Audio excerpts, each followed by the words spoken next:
कहानी का शीर्षक आग और पानी। कार सराटे से निकल गई और उर्मिला देवी महिला आश्रम के गेट पर खड़ी धुंधली आंखों से बेटे की इंपोर्टेड कार को तब तक देखती रही जब तक वो आंखों से ओझल ना हो गई। कुछ ठीक से दिखाई नहीं दे रहा था। आंसुओं से धुंधलाई आंखों के कारण या गाड़ी से उड़ी हुई धूल के कारण पता करना कठिन था। उन्हें उनके कमरे में पहुंचा दिया गया था। कमरा बहुत छोटा, सादा लेकिन साफ सुथरा और व्यवस्थित था। दो अलग अलग चारपाइयाँ पड़ी थी और उनके बगल में एक अलमारी और मेज पर पानी की सुराही और गिलास रखे थे। उस कमरे में एक महिला पहले से होगी, क्योंकि उसका सामान रखा था, पर वह शायद बाहर गई थी। एक अकुलाई आवाज कानों का पर्दा भेजने लगी। याद रखिएगा, ऊपर वाले की लाठी में आवाज नहीं होती। बबूल बोने वालों के जीवन में ईश्वर कभी आम के बोरों की सुगंध वाला बसंत नहीं लिख सकता। उन्होंने दोनों हाथ अपने कानों पर रख लिए, मगर शोर भी मन के अंदर था। शोर नहीं, एक आग थी जिसे उन्होंने जितना बुझाने की कोशिश की उतनी ही भड़कती गई। मन के अंदर लगी आग भी बढ़ती जा रही थी और वो आकृति भी। उस लड़की की माँ हूँ, श्राप देती हूँ, उन्हें कोसती हुई अपने अहंकार के आसमान पर बैठे हुए। तब वो आकृति कितनी छोटी नजर आ रही थी। नौकरों से धक्के मारकर निकाल देने को कहा था उन्होंने उसकी माँ को। उनके बेटे पर इल्जाम लगा रही थी, कह रही थी कि आशुतोष ने उसकी लड़की को धोखा दिया था। मंदिर में शादी करके दिल में सुरक्षित चिंगारियां लपटे बन गई थी। उस दिन उनका अहंकार फुंकार उठा रहा था। ये वही औरत है जिसे उर्मिला की तरह अपनी क्रोध पर सास की हुकूमत नहीं बर्दाश्त करनी पड़ी। इसी दिन के लिए उन्होंने बेटा पैदा करने के लिए इतनी मुसीबतें सही थी, उसे झूठा साबित करके, जैसे उन्होंने अपने दिल पर कील की तरह ठोके 3 इंजेक्शनों का बदला ले लिया था। जिस बेटे को इतनी मन्नतों और मुरादों से पाया, जिस बेटे की माँ होने के कारण उन्हें परिवार में सम्मानजनक स्थान मिला, जो बेटा उनके सौभाग्य की डोर था, वो ऐसा गुनाह कैसे कर सकता है भला। गलती तो हमेशा लड़की की ही होती है। बचपन से उन्होंने यही सीखा था, यही जाना था। कितना सहन किया था उन्होंने भी अपने जीवन में। उनकी सुनने कौन आया? फिर वो क्यों अपने जिगर के टुकड़े को ऐसी लड़की के पल्ले बांध दें जिससे वो पल्ला छुड़ाना चाहता है। लड़के तो होते ही ऐसे हैं, पर लड़कियों को खुद नहीं समझना चाहिए। अगर लड़कियां खुद ही उन्हें ना लुभाएं तो लड़के क्यों भटकेंगे भला। उर्मिला की नज़र में ये भी उन्हीं रंगीन तितलियों की तरह थी जिन्होंने उनके दिल में हमेशा धधकती रहने वाली आग को जलाया था। उसे अपने बेटे की जिंदगी से निकालकर, जैसे उन्होंने अपने उन सभी सौतों से बदला ले लिया था जिनके कारण उनके पति उनके कभी ना हुए। उस दिन उन्हें लगा था कि उन्होंने अपनी अस्मिता प्रमाणित कर ली है। लगा था कि अब नींद न आने की बीमारी दूर हो जाएगी, पर ऐसा हुआ नहीं था। दिल की धू धू जलती आग जाने क्यों बुझने का नाम ही नहीं लेती थी। अपने वो निरीह आंसू और नर्सिंग होम के इंजेक्शन आग बुझे तीर की तरह आत्मा में अटके थे। सास के सारे ताने, पति की उपेक्षाएं फिर जीवंत होने लगे। ऐसे दिन भी झेले हैं उन्होंने। पति कहीं और बहू का इंतजाम न होने पर नशे में धूप से अदा करते तो उसे उपकृत करने आ जाते थे। सास पति के उपकारों का बदला वारिस के रूप में न दे सकने की अयोग्यता पर उसे कोसा करती थी। उनका बेटा उर्मिला को 3 बार घर का चिराग जलने का मौका दे चुका था, पर 3 बार उन्हें अभागी बहू को बेटी की मां होने के अभिशाप शब्द से मुक्त रखने के लिए खर्चना करना पड़ा था। 5 बेटियों की सुरक्षा की चिंता में बरसों घुलने वाली सास और उनकी शादियों में अपनी मेहनत की कमाई पानी की तरह बहाने वाले ससुर को अब और कन्या नहीं चाहिए थी। वक्त के पहिए में जुटी उर्मिला की जिंदगी में भी उठान तब आया था जब वो घर के कुल दीपक की मां बनने वाली थी। सास खुश थी और उन्होंने अपने लाडले को भी बहू को खुश रखने का आदेश दे दिया था। घर के सारे नौकरों को भी उनकी अच्छी से अच्छी खातिरदारी के निर्देश दे दिए गए थे। एक नर्स केवल उनकी देखभाल के लिए नियुक्त कर दी गई थी। वो हर समय खाने की कोई चीज लिए इस भाव से उनके आगे पीछे घूमा करती थी कि वो कुछ खाकर उसे उपकृत कर दें। तब पहली बार उनका ध्यान गया था कि जैसे वो पति और सास के सामने निरीह हैं, वैसे ही इस घर में ऐसे प्राणी भी हैं जो उनके सामने निरीह हैं। फिर क्या था, उनके सामने नखरे करके और छोटी छोटी बातों पर उन पर बिगड़कर उनका आहत अपमान खुद भी कुछ होने का संतोष पाने लगी थी। घर को कुलदीपक देने से सास का व्यवहार बदलने लगा था और पति की उपेक्षा से अतृप्त मन बेटे के दुलार में तृप्ति पाने लगा। वक्त की आंधी ने अपने निशान सास के तन मन पर छोड़े और धीरे धीरे उनकी अक्षमता के साथ गृहस्थी की डोर उर्मिला के हाथों में आती चली गई। अब वो ये डोर छोड़ती कैसे? आशुतोष का ध्यान ना पढ़ाई में लगता था, ना ही किसी और हुनर में। लेकिन उसे इन सब की जरूरत भी क्या थी? उसके पिता ने इतनी संपत्ति आखिर उसी के लिए तो जमा की थी। पिता की संपत्ति से जीवन की हर खुशी हासिल करना ही उसकी जिंदगी का एकमात्र मकसद था। आशुतोष ने पिता की संपत्ति को अंधाधुंध बहाना शुरू कर दिया, तो पति ने उसे रोकना टोकना शुरू किया। पर उर्मिला हर बार उसका साथ देकर पति को ही लज्जित कर देती। दिल में पति के व्यवहार से सुलगती चिंगारियां उनका ये अपमान देखकर बहुत संतोष पाती थी। लेकिन उन्हें नहीं पता था कि यही एक दिन उनके पति की चिता की आग बन जाएगी। आशुतोष द्वारा उनके अकाउंट से उनके जाली हस्ताक्षर करके एक मुश्त लाखों रुपए निकाल लेने की धोखाधड़ी उनका दिल बर्दाश्त न कर सका और धड़कना बंद कर दिया। फिर भी उर्मिला से बेटे को डांटा नहीं गया। फिर वो दिन भी आया जब उन रुपये अय्याशों के लिए कम पड़ने लगे। पहली बार उर्मिला ने उसे टोका जब बंगले को देखने खरीदार आए। बंगले को करोड़ों में बेचकर फ्लैट खरीद लेना और बाकी बचे पैसों को शेयर में लगा देने की अनुबंधी पर पहली बार उनका बेटे से विवाद हुआ, जो धोखे से उनसे कागजात पर हस्ताक्षर करवाने और उन्हें महिला आश्रम की राह दिखाने पर खत्म हुआ। जिस बेटे की हर खुशी पूरी की, हर गुनाह पर पर्दा डाला, वही उन्हें एकाकीपन के सागर में छोड़कर चला गया था। रोते रोते उर्मिला कब अपने बिस्तर पर औंधे मुंह लेट गई, उनकी आंखें झप गईं, पता ही नहीं चला। दादी माँ उठो, ठीक से लेटो, नहीं तो तुम्हारी पीठ दर्द करने लगेगी। उर्मिला ने किसी तरह आंखें खोली तो देखा 2-3 साल की बच्ची उन्हें जगा रही थी। गोल मटोल प्यारा सा चेहरा, बड़ी बड़ी मासूम आंखें। उनके थके मायूस चेहरे पर भी मुस्कान की किरण फूट पड़ी। तभी उसकी माँ आ गई, उसे टोकने लगी। उर्मिला देवी जी ने उसे मना करते हुए बच्ची को गोद में बैठा लिया और बोली, अरे नहीं, मुझे बहुत अच्छा लगा। इसका यूं अधिकार जताते हुए ध्यान दे रखना। नाम क्या है इसका? सोना। और मेरा नाम सौम्या है माँ जी। यहाँ एक कमरे में 2 लोग रहते हैं, मेरे साथ मेरी बेटी भी है, तो हम 3 हो गए। आपको कोई आपत्ति तो नहीं? सौम्य का स्वर कोमल और आत्मविश्वास से युक्त था। अरे नहीं बेटा, कैसी बातें करते हो? भला एक शरणार्थी को दूसरे शरणार्थी से क्या आपत्ति हो सकती है? मेरे लिए तो ये अच्छा ही है, मन लगा रहेगा। दूसरे दिन उर्मिला अतीत की यादों में कोई कुर्सी पर बैठी थी कि सोना की जिद ने उनका ध्यान आकर्षित किया। आज मैं मीना के कमरे में नहीं जाऊंगी, अब तो मेरी भी दादी आ गई है। ठीक है बाबा, जो जी में आए कर, मगर पहले दादी माँ से तो पूछ ले। सौम्या उसकी बात करके उर्मिला की ओर मुखातिब हुई। और मैं काम पर जाते समय इसे पास के कमरे में नाजी जी के पास छोड़ जाती हूँ। उनके कमरे की मीना भी मेरे साथ जाती है और उसकी बेटी।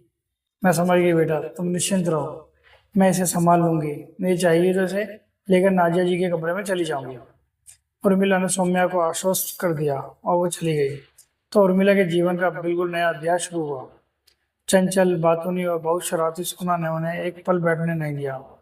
दोपहर को सोना थककर सोई तो वे भी 2 घड़ी आराम करने को लेट गए।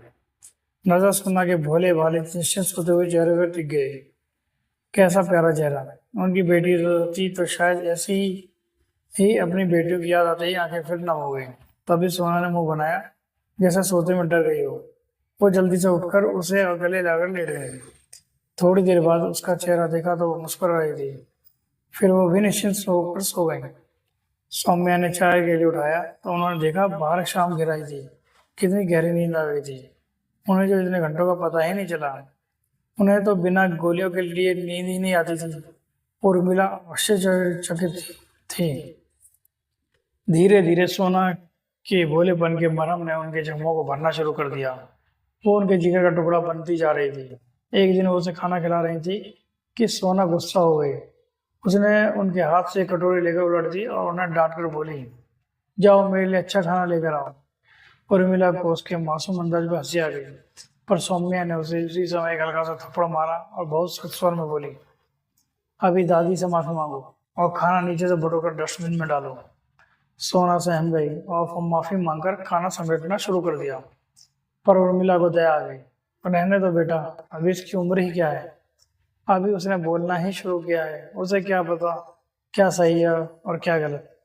बाल रूप तो भगवान का होता है। कहते हुए उन्होंने सोना को रोककर खाना खुद बटोरना चाहा, पर सौम्या ने उन्हें रोक दिया। आप ठीक कह रही हैं आंटी, उसे सही गलत का पता नहीं है। लेकिन उसे यह पता कराना मेरी जिम्मेदारी है। बाल रूप भगवान होते हैं, पर भगवान कृष्ण को भी यशोदा मैया शरारत करने पर सजा देती थी। सौम्या के व्यवहार में सख्ती और अडिगता थी, पर होठों पर मंद हास्य और स्वर में सम्मान और विनम्रता। उर्मिला के दिमाग में उस दिन का दृश्य कौन गया जब आशुतोष का पक्ष लेकर नर्स को झिड़कने पर उसने कहा था, मैम, अगर आप उसके सामने मेरा सम्मान नहीं करेंगी तो वो भी मेरा सम्मान नहीं करेगा। यही नहीं, वो सम्मान करना सीखेगा भी नहीं। नर्स ने विनम्रता से कहा था, बेहतर होगा तो उपदेश ना देकर अपना काम करो। उर्मिला ने उसे झिड़क दिया था। वो सोचने लगी, उनके पति को भी तो सुंदर आकार में नहीं डाला सास ने, पर कौन से वो माता पिता के ना हुए। उनके हर अत्याचार में पति की मौन स्वीकृति रही थी। उर्मिला ने दृढ़ निश्चय किया, नहीं, मैं तो बेटे को सिर्फ प्यार दूंगी, इतना प्यार कि वो सिर्फ मेरा होकर जिए, और कोई मेरा नहीं तो ना सही, बेटे को अपना बनाकर रखना तो मेरे पास में है। उर्मिला सौम्या के व्यक्तित्व से प्रभावित होने लगी थी। उन्होंने आश्रम की दूसरी महिलाओं से सौम्या की दर्द भरी कहानी सुन ली थी। एक दिन उनके मन में घुमड़ता सवाल जुबान पर आ ही गया, बेटा, कोर्ट कचहरी के इतने चक्कर लगाकर और इतना काम करके भी तुम खुश और तनाव मुक्त कैसे रह लेती हो? क्या तुम्हारे मन में कभी ये निराशा नहीं आती कि तुम अपने अपराधियों से बदला ले पाओगी या नहीं? बदला? आंटी, मैंने किसी नीति कथा में पढ़ा था, बदला तो कंटीला पौधा है जिसे हम अवसर आने पर अपने दुश्मन पर देह मारने के लिए अपने हाथों पर उगाकर बड़ा करते हैं। विरोधी पर हमारा निशाना लग भी सकता है और नहीं भी, पर वो पौधा हमारे हाथों को जरूर लहूलुहान करता रहता है। यही हाल दुखद अतीत का भी है। अब जबरन किसी ने हमारे हाथों में कंटीला पौधा थमा ही दिया तो हम उसे पकड़े थोड़ी रही खड़े रहेंगे, फेंक नहीं देंगे। रही बात कोर्ट कचहरी की, तो वहां मैं बदला लेने नहीं बल्कि उन्हें उनकी असफलता याद दिलाने जाती हूँ, बताने जाती हूँ कि मैं कमजोर नहीं हूँ। मुझे रौंदने के उनके सारे प्रयत्न विफल हो चुके हैं। मैंने अपना जीवन संभाल लिया है और उन्हें किसी और का जीवन न बर्बाद करने देने के लिए प्रतिबद्ध हूँ। सौम्या का दृष्टिकोण सुनकर उर्मिला की सोच को एक नई दिशा मिलने लगी। इस लड़की को ससुराल वालों ने इतना सताया, मायके वालों ने साथ नहीं दिया, फिर भी इसने रास्ता ढूंढा। यहाँ कई महिलाएं सौम्या की तरह आत्मनिर्भर थी। नाजिया जी की कहानी भी तो लगभग उनके जैसी ही थी। उन्होंने भी तो अपनी जान की बाजी लगाकर अपने ऊपर थोपी जा रही पति की सोच का विरोध किया था। अब वो अक्सर खुद पर हुए अत्याचार कटु यादों के बजाय अपनी गलतियों के आत्मावलोकन में खोई रहने लगी। क्या उन्होंने अपना आत्मबल समेट कर विरोध का प्रयास किया था? अपने मायके में या किसी स्वजन से मदद लेकर अपनी अस्मिता बचाने की कोशिश की थी? वो तो अपने छिने हुए आत्मसम्मान को दूसरों से छीनकर वापस पाने की कोशिश करती रही।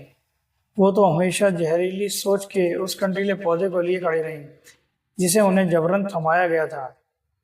उसके कांटों से खुद भी लहूलुहान होती रही और उन निर्दोष लोगों को अपना दुश्मन समझ बदला लेती रही, लहूलुहान करती रही जिन्हें वो पौधा जबरन नहीं थमाया गया था।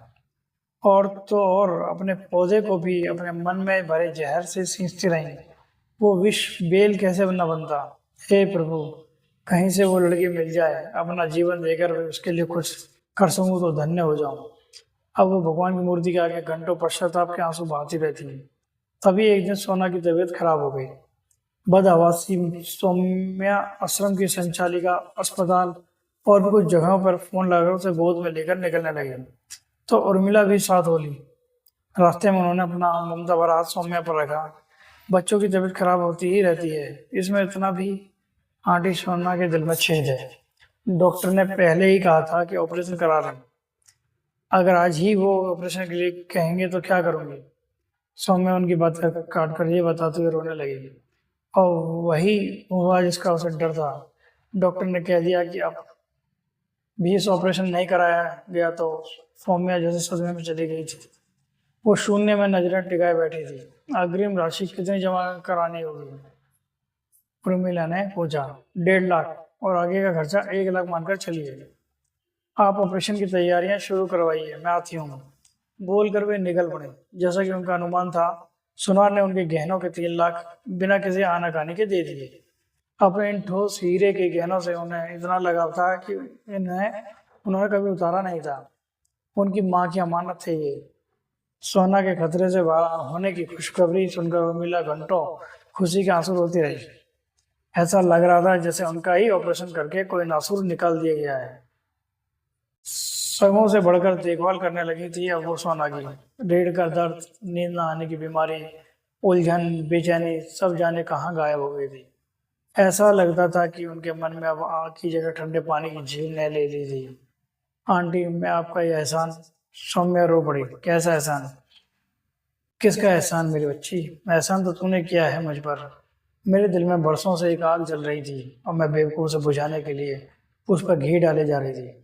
तूने ही मुझे समझाया है कि आग को घी से नहीं पानी से बुझाया जाता है। समर्थता का जो एहसास किसी को कुछ देने में है वो छीन के कभी मिल ही नहीं सकता। अपने कुचले हुए आत्मसम्मान को सेवा का मरहम ही पुनर्जीवित कर सकता है, दूसरे को रोंदने की क्रूरता नहीं। सोना की देखभाल करके मुझे मेरे एक समर्थ व्यक्ति होने का सच्चा एहसास हुआ है। मैं भला तुम्हें क्या दे सकती हूँ? कहकर उन्होंने सौम्या को गले लगा लिया। दोस्तों, मैं आशा करता हूँ कि आपको यह कहानी पसंद आई होगी। कृपया करके कमेंट में बताइएगा और हमारे चैनल को लाइक एंड सब्सक्राइब करिए और बेल आइकन दबाना ना भूलिएगा। धन्यवाद।